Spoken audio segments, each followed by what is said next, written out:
Welcome back to guys, आपके अपने YouTube channel ultimate physics and math में स्वागत है गाइज। आज हम बात करते हैं क्लास 12th के chapter number 4 moving charge and magnetism के बारे में गाइज। तो इस चैप्टर में हम क्या पढ़ेंगे गाइज, अब तक हमने जितने भी चैप्टर पढ़े पीछे उन सब में चार्ज हमारा जो क्या था, एक स्टैटिक चार्ज था, मैंने चार्ज एट द रेस्ट था। ठीक है, तो चार्ज हमारे रेस्ट पर था और उसकी वजह से हमारे पास इलेक्ट्रिक फील्ड था। ठीक है गाइज, अब हम बात कर रहे हैं चार्ज इन मोशन।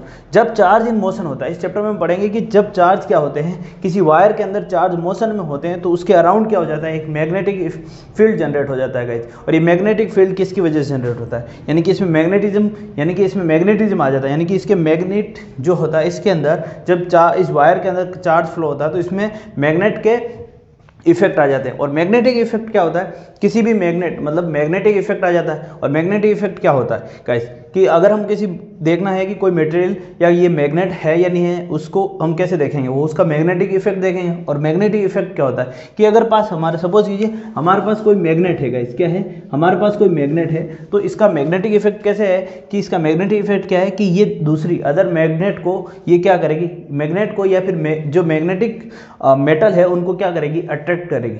ठीक है, जैसे कि दूसरी मैग्नेट है या फिर निकल, आयरन और कोबाल्ट, ये तीनों जो है मटेरियल जो है, इनको हम मैग्नेटिक मटेरियल बोलते हैं। तो इन तीनों को क्या करेगी, अट्रैक्ट करेगी। ये तीन ही है, हम इनको अब आगे हम पढ़ेंगे।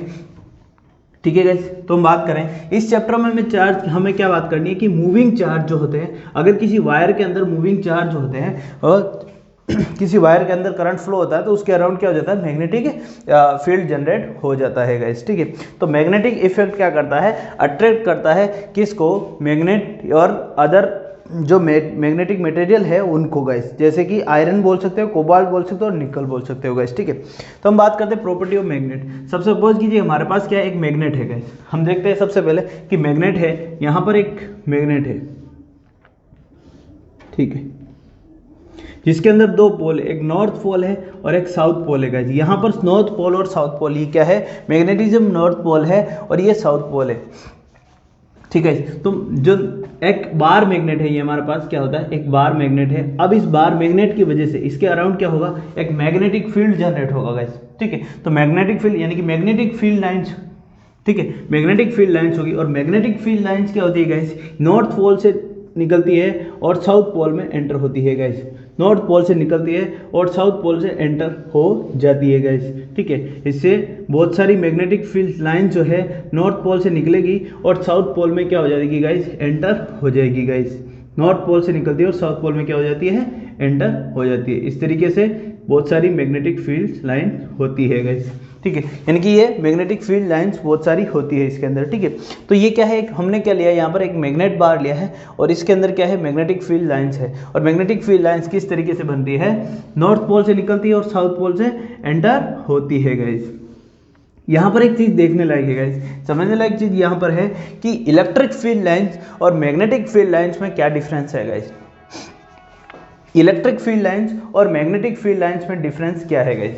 तो इलेक्ट्रिक फील्ड लाइंस और मैग्नेटिक फील्ड लाइन में क्या डिफरेंस है कि मैग्नेटिक फील्ड लाइंस जो है गाइस क्लोज लूप बनाती है। यहाँ पर मैग्नेटिक फील्ड लाइंस, अब देखिए किसी भी बार के अंदर जो मैग्नेटिक फील्ड लाइन है, किसी भी मैग्नेटिक बार के बाहर आउटर स्पेस में, यानी कि बार जो है वो magnetic field line north pole से साउथ पोल में जाती है। लेकिन उस बार मैग्नेट के अंदर जो है वो ये क्या होती है, वो क्या हो जाती है, साउथ पोल से नॉर्थ पोल की तरफ जाती है गाइस। वो किस तरफ जाती है, साउथ पोल से नॉर्थ पोल की तरफ मूव होती है गाइस। ठीक है, यानी कि ये कंप्लीट एक क्लोज लूप बनाती है गाइस।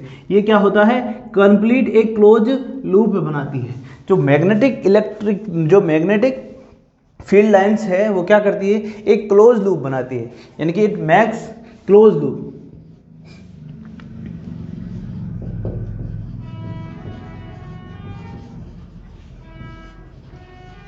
ठीक है, मैग्नेटिक जो फील्ड लाइंस है वो क्या करती है, एक क्लोज लूप बनाती है। लेकिन electric field lines close loop नहीं बनाती है, इलेक्ट्रिक फील्ड क्लोज लूप नहीं बनाती है। तो but electric field line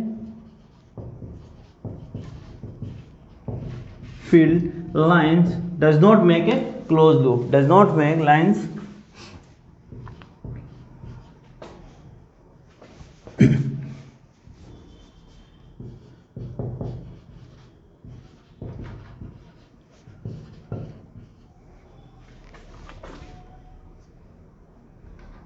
do not make a field line, sorry A close loop.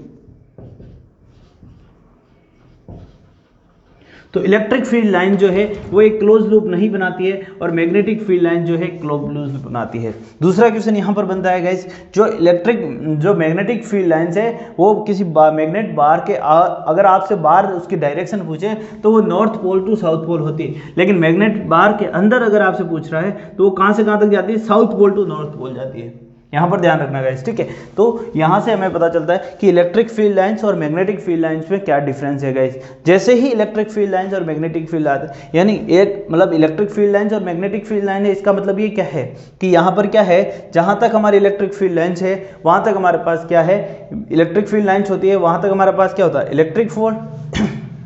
Electric field, और जहाँ तक हमारी मैग्नेटिक फील्ड लाइंस होगी वहाँ तक हमारा क्या होगा, मैग्नेटिक फील्ड होगा गाइस, ठीक है। अब यहाँ पर इस मैग्नेट के बाहर कुछ इसका मैग्नेटिक फील्ड होगा, इस मैग्नेट के आसपास में कुछ एरिया में हमारे पास क्या होगा, एक मैग्नेटिक फील्ड होगा, और उस मैग्नेटिक फील्ड को क्या कहते हैं गाइस, यहाँ पर ध्यान रहे। अब इसके दोनों पोल है, इसको नॉर्थ पोल और इसको क्या बोलते हैं, साउथ पोल बोलते हैं गाइस, ठीक है। ये नॉर्थ पोल और ये साउथ पोल। अब हम बात करते हैं मैग्नेटिक फील्ड का।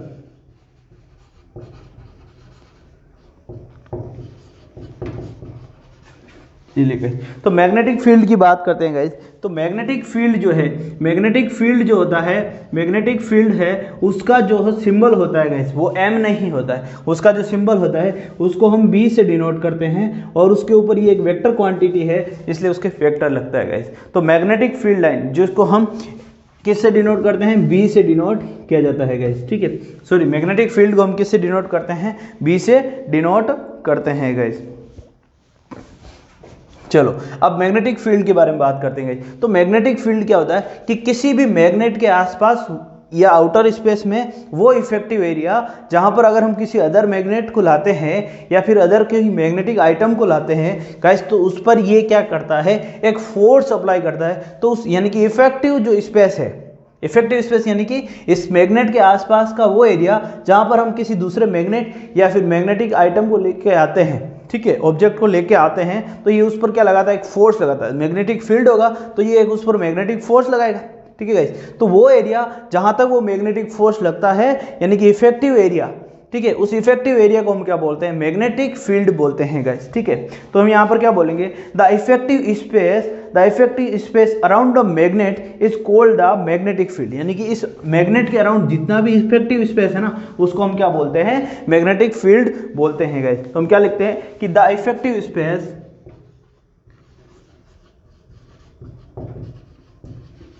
यानी कि इस मैग्नेट के अंदर, इस मैग्नेट बार या इस मैग्नेट के आसपास जितना भी इसका इफेक्टिव स्पेस है ना गाइस, उसको ही हम क्या बोलते हैं जो इफेक्टिव स्पेस है इसके, उसको ही हम क्या बोलते हैं, मैग्नेटिक फील्ड बोलते हैं।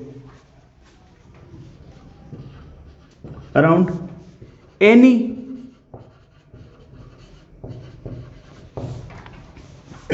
ठीक है गाइस।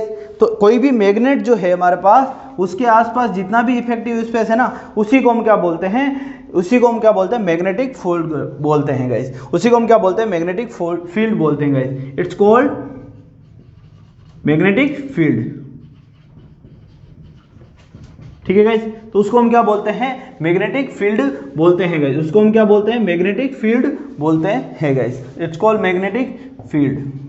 और इसका सिंबल तो क्या है, ये है। और इसकी दूसरी, इसकी एसआई यूनिट क्या है, जो मैग्नेटिक फील्ड होती है उसकी एसआई यूनिट जो है हमारी वो क्या है, इसकी वो टेस्ला है गाइस। इसकी जो एसआई यूनिट होती है मैग्नेटिक फील्ड की वो क्या होती है, वो टेस्ला होती है। और जिसको हम टी से डिनोट करते हैं, कौन सी टी, कैपिटल टी से, और ये होती है टेस्ला, ठीक है गाइस।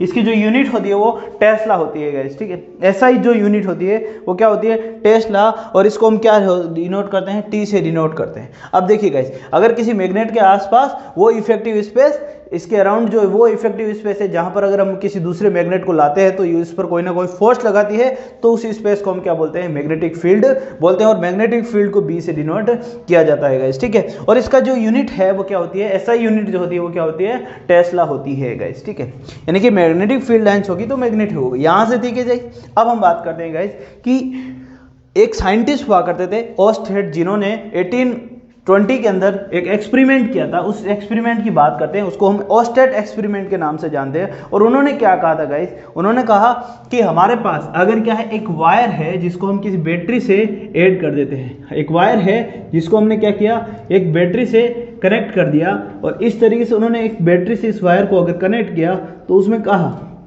और उन्होंने एक कंपास लाए, वो क्या मैग्नेटिक कंपास लाए, ठीक है। इस कंपास के अंदर उसको इन्होंने यहाँ पर ला के रखा, ठीक है, या इस तरीके से देख सकते हैं, ठीक है गाइस। अब जैसे ही हमने इस वायर को, इसको जो है हमारे पास क्या है, इसको हम स्विच बोलते हैं, ये स्विच है, और हमने स्विच को क्लोज किया तो इसमें क्या होगा, इसमें करंट का फ्लो होगा, और करंट का फ्लो होगा। हमने क्या किया, इस कंपास को क्या हलाए, हम इस वायर के पास में लाए तो इसमें कुछ रिफ्लेक्शन आया, ठीक है, इसमें कुछ डिफ्लेक्शन आया, और ये जो है इस तरीके से होगी, ठीक है गाइस। अब क्या हुआ कि हमने ये देखा कि अगर जब इसमें करंट फ्लो नहीं हो रहा था तब कुछ नहीं हो रहा था, लेकिन जब करंट फ्लो हुआ तो इसमें कुछ ना कुछ डिफ्लेक्शन आया, और ये डिफ्लेक्शन किस वजह से आया, ये मैग्नेटिक फील्ड की वजह से आया। किसकी वजह से आया, मैग्नेटिक फील्ड की वजह से। इससे हमें क्या पता चलता है कि अगर किसी वायर में करंट फ्लो होता है तो उसके आसपास क्या जनरेट हो जाता है, उसके आसपास मैग्नेटिक फील्ड जनरेट हो जाता है, जो कि क्या करता है, इस पर जिसकी वजह से इसमें क्या होता है, डिफ्लेक्शन आता है गाइस, ठीक है गाइस। तो हमें यहाँ पर क्या पढ़ना है कि हमें ओस्टेट एक्सपेरिमेंट को पढ़ना है गाइस, ठीक है।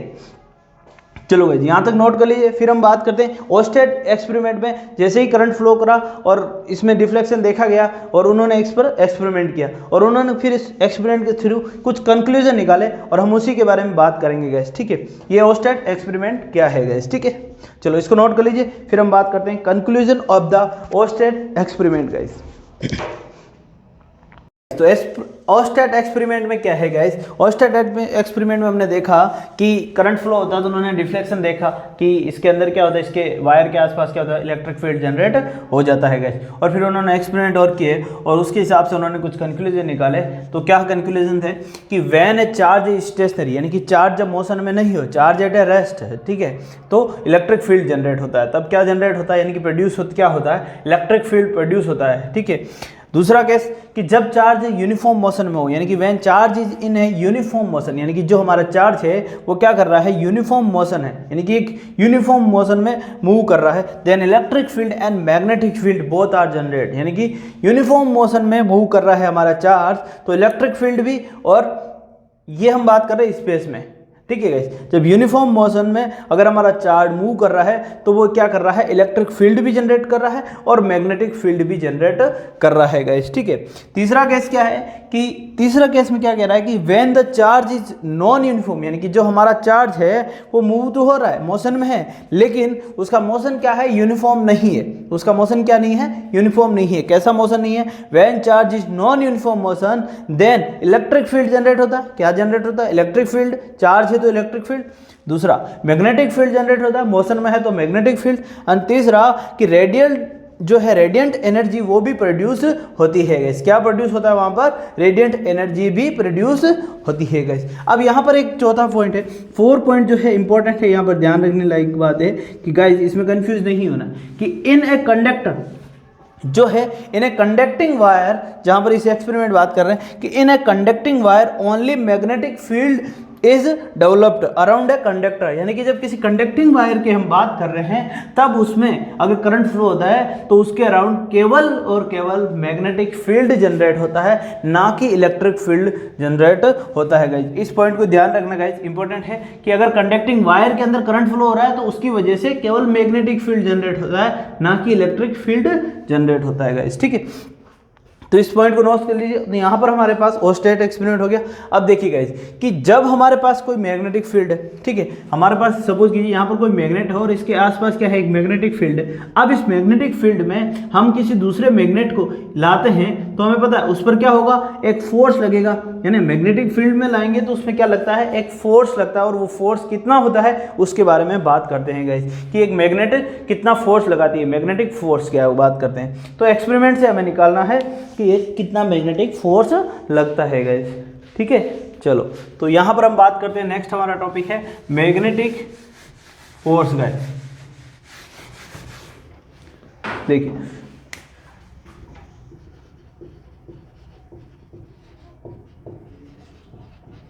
जो मैग्नेटिक फोर्स है यहाँ पर भी इसको एफ से ही डिनोट किया जाता है guys.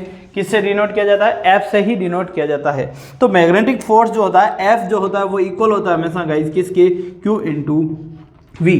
Q into guys v cross b, ठीक है, वी क्रॉस बी यहाँ पर, ठीक है। ये डिफाइंड है, ये क्या है? डिफाइंड है, ठीक है, एज डिफाइंड, यानी कि ये एक्सपेरिमेंट से और वगैरह से इसको डिफाइंड है। आपको इसको कुछ कहाँ से आया कैसा आया ये नहीं सीखना है, ये डिफाइंड है साइंटिस्ट के द्वारा पहले से ही, ये क्या है? डिफाइंड है। यहाँ पर आप इसको इस फॉर्मूले को अगर आप कहीं पे भी पढ़ते हो तो यहाँ लिखा आएगा कि एज डिफाइंड, ये क्या है? डिफाइंड है। अब आप इसकी डेफिनेशन आप अपने हिसाब से बना सकते हो कि ये क्रॉस प्रोडक्ट जो होता है किसका? इलेक्ट्रिक फील्ड और वेलोसिटी, इसका मोशन इन चार्ज का क्रॉस प्रोडक्ट जो होता है वो क्या होता है? मैग्नेटिक फील्ड फोर्स होता है गाइस, ठीक है। तो अब यहाँ पर देखिए, यहाँ पर क्या है? क्रॉस प्रोडक्ट है किसका? जो हमारा v है और b है गाइस, ठीक है। यहाँ पर क्या है? जो वेलोसिटी ऑफ चार्ज है, v क्या है यहाँ पर? जो वेलोसिटी ऑफ चार्ज है, और b क्या है यहाँ गाइस? यहाँ पर मैग्नेटिक फील्ड है, ठीक है। तो इनका क्रॉस प्रोडक्ट जो होता है, अब हम देखते हैं कि हमें पढ़ा है कि हमने देखा है कि a क्रॉस b जो होता है गाइस, a क्रॉस b, उसको हम क्या लिख सकते हैं गाइस? उसको हम लिख सकते हैं a b sine theta. A b, a cross b जो होता है उसको हम क्या लिख सकते हैं guys? A b sine theta.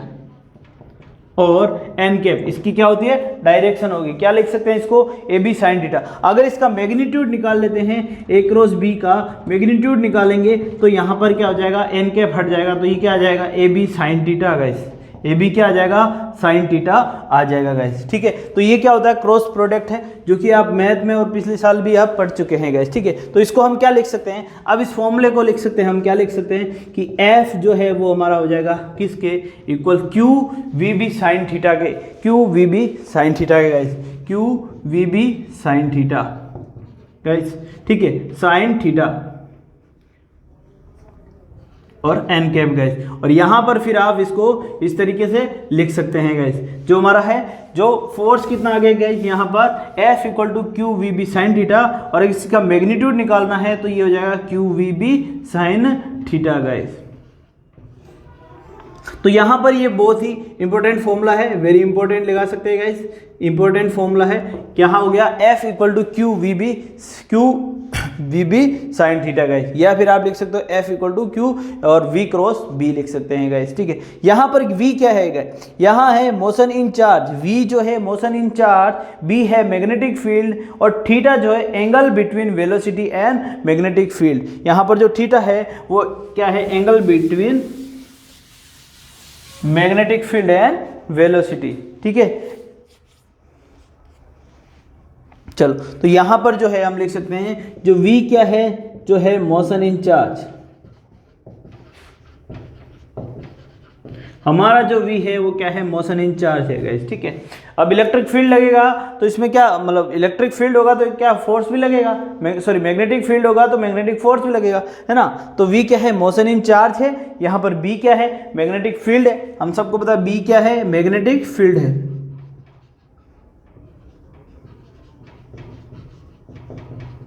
और थीटा जो है यहाँ पर, थीटा जो होगा एंगल होगा किस में? Angle between velocity and magnetic field. Theta जो है यहाँ पर ध्यान रखने वाली चीज है गाइस, थीटा जो होगा हमारा वो क्या होगा गाइस?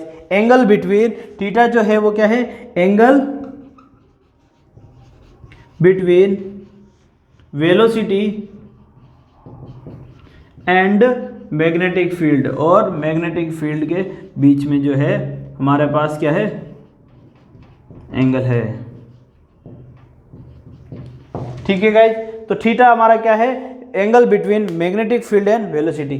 अब जो गाइज ये बात कर रहे हैं कि हमारा जो एंगल निकालना है, एंगल निकालना है मतलब कि मैग्नेटिक फील्ड की कोई ना कोई डायरेक्शन होगी, क्योंकि देखिए मैग्नेटिक फील्ड की जो डायरेक्शन है वो क्या होगी?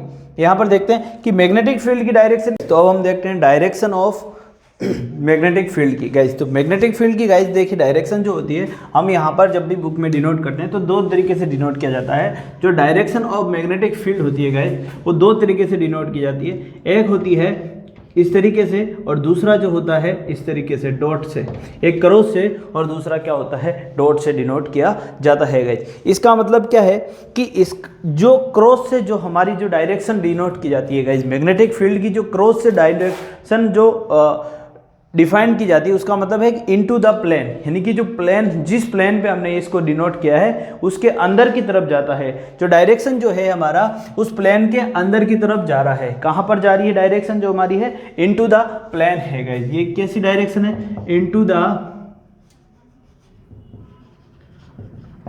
प्लेन, ठीक है गाइस। और ये जो है वो ऑन टू द, दूसरा डॉट का मतलब क्या है? On to the plane, on to the plane guys. On to the क्या है? ये क्या है? ऑन टू द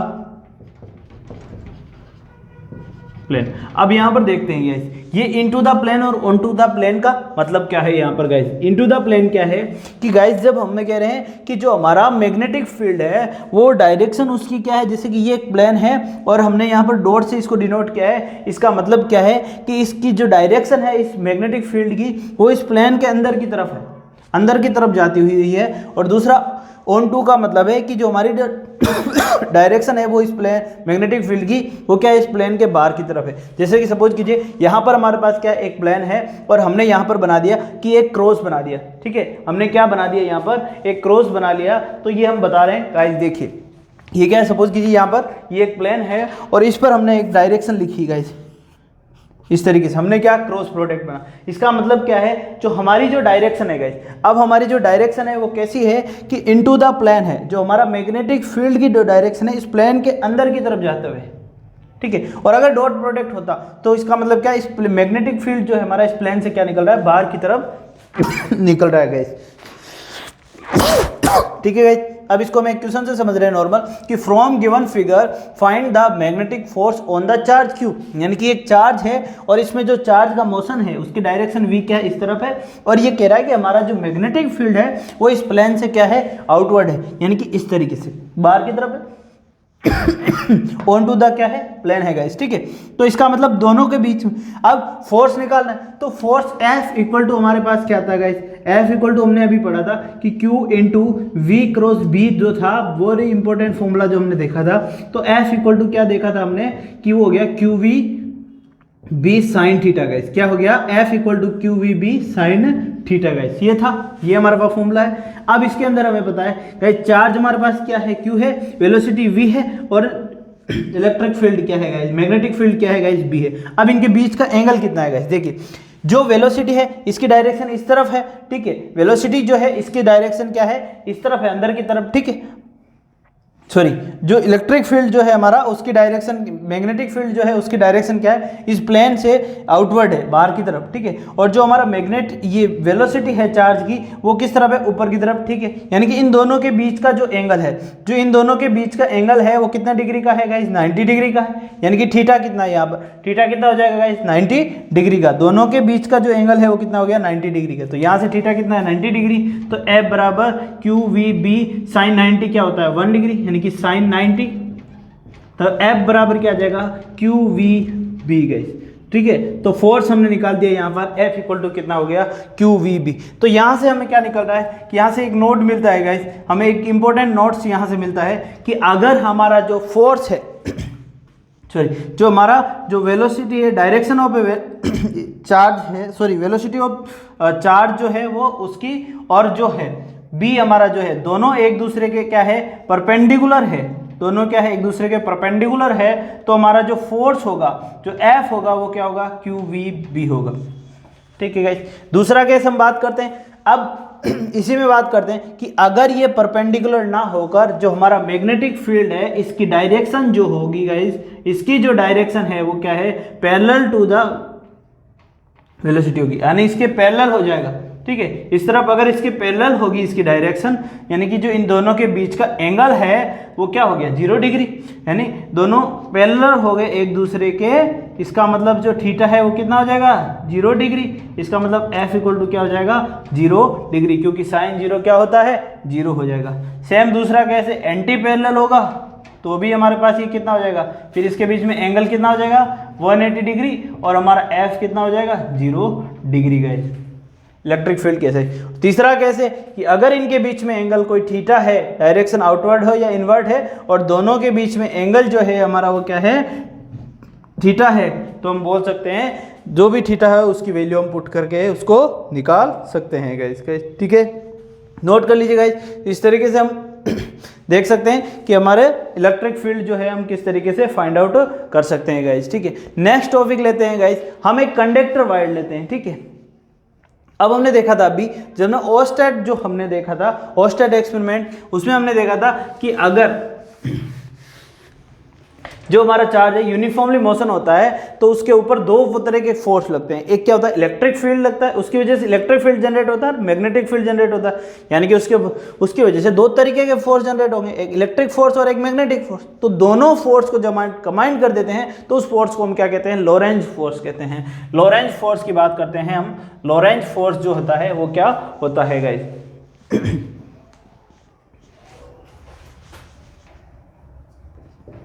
जो लोरेंज फोर्स है हमारा वो क्या है कि इलेक्ट्रिक फील्ड किसी भी, हम बात करेंगे the sum of the magnetic force and जो इलेक्ट्रिक फोर्स है उसे ही हम क्या बोलते हैं, लोरेंज फोर्स बोलते हैं। यानी कि sum of the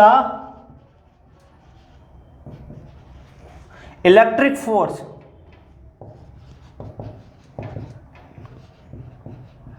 end magnetic force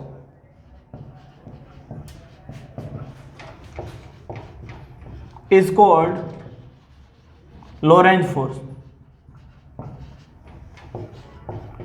यानी कि जो लोरेंज फोर्स है, जो sum of the electric field जो है, लोरेंज फोर्स जो है वो किसके इक्वल है, वो है sum of the electric field force, electric force plus sum of the magnetic force guys, sum of the magnetic force. दोनों फोर्स का जो है सम होगा वो क्या होगा, लोरेंज फोर्स होगा गाइस। उसी को हम क्या बोलते हैं, लोरेंज फोर्स बोलते हैं गाइस। इसको और डीप देखते हैं गाइस। हमने क्या लिखा, जो sum of the electric field and sum of the magnetic field. तो इलेक्ट्रिक फील्ड यहाँ से क्या है हमारे पास, इलेक्ट्रिक फील्ड क्या होता है गाइस, इलेक्ट्रिक फील्ड होता है F इक्वल टू QE।